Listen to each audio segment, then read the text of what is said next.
Following program is produced by Project Bait and does not reflect the views of this station.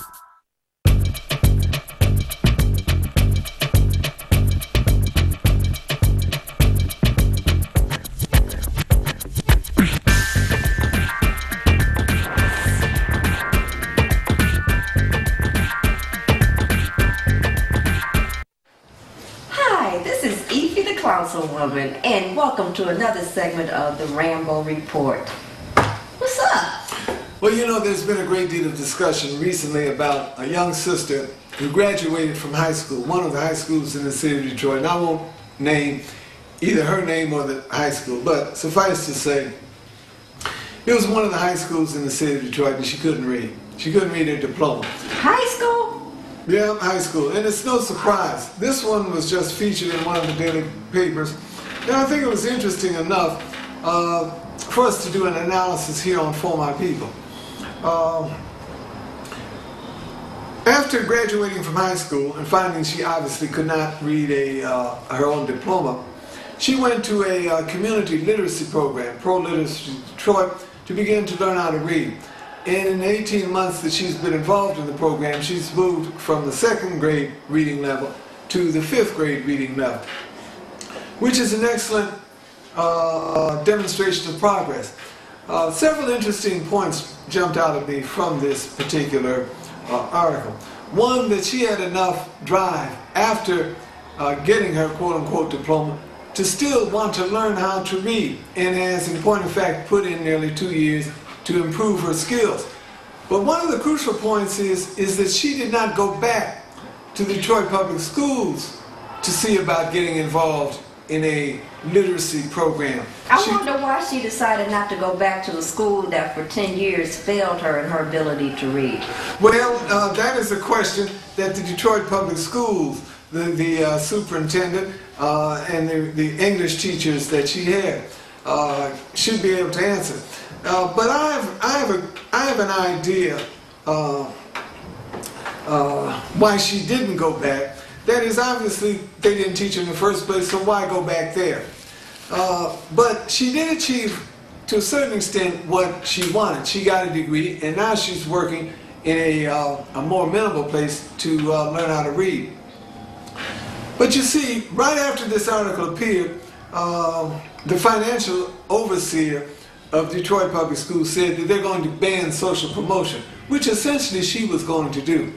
Well, of course, a fascist would do that, because that is only a tip of the entire story. There's a huge story there. That is, how can a young person go from the 2nd grade, which I assume she was at the 2nd grade reading level when she was in 2nd grade, and then go through to the 12th grade in high school and be able to manipulate the system. So even though she couldn't read, she manipulated the system. She maneuvered the system well enough to go through it to achieve, obviously, what she wanted to. But on the other hand, there's a social story. And what all of these pseudo-educators can't seem to grasp is that going to school is a socialization process. It is not simply an academic one. So there are many questions left to be answered. For example, did she go to a school that had a junior prom? Did she go to a school with a senior prom? How did she relate to those situations? And why are all those teachers running around there trying to look like the kids? The way they're dressing and acting, and I think that's a big problem. How come those teachers are not fired who failed to teach her to read? Oh, they shouldn't be fired. No, you know, if you have a classroom with 30 students, you cannot, as a teacher, help the ones who are on the higher level, that is, who are smarter than usual, and you can't help the ones who are below par. You have to take a broad group in the center and try to do your best with them. But why are they passing these kids if they can't read, regardless of all that, right, lower, middle, higher? The reason why they're passing them is they might have 10 students who can't read at grade level, and they can hold them back. Suppose you, as a lot of people, we hold them back. Well, that means the next class goes up with 20 students, but the incoming class now has 40 students. Okay? Now, at the end of the year, you have those original 10 that couldn't read at grade level, that are held back up, plus you have another 10 from the class that came in. So now you have 40 students and 20 of them can't be passed on. Well, decades ago, and this is not the first time, let me tell you, that this has come up. Decades ago, this came up, and the system decided we've got to pass them on because in 2 years we have 60, 80, 100 students in a classroom. And so they said, well, the top 10% will not be motivated to reach their challenge. The bottom third will have to be passed along even though they can't read. Say they'll end up reading at the second grade level. And the middle group will end up maybe 2 years behind grade level, but they'll be at least somewhere in the ballpark. And who was the head guy then? I bet it wasn't Robert Bob. Thank God we have Robert Bob now. He's taking care of all that stuff. Is a disaster. He is here, and he shouldn't be here. People think he's a godsend. How can you say he's a disaster? Did you see that article in the paper?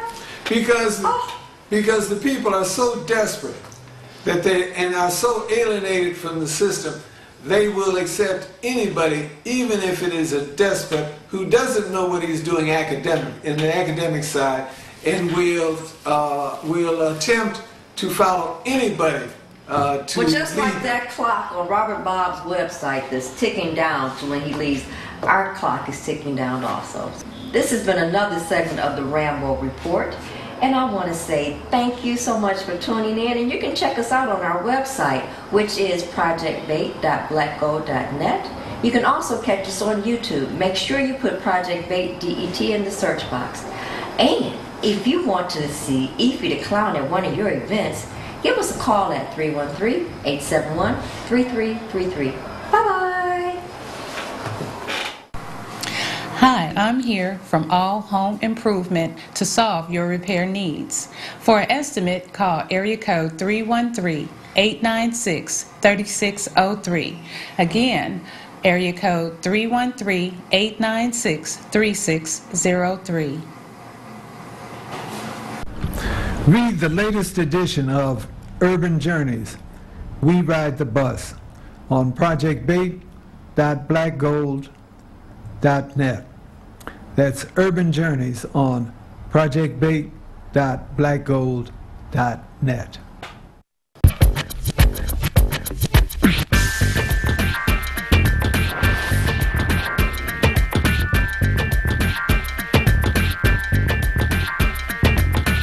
The preceding program was produced by Project Bait and does not reflect the views of this station. Interested in a career in a media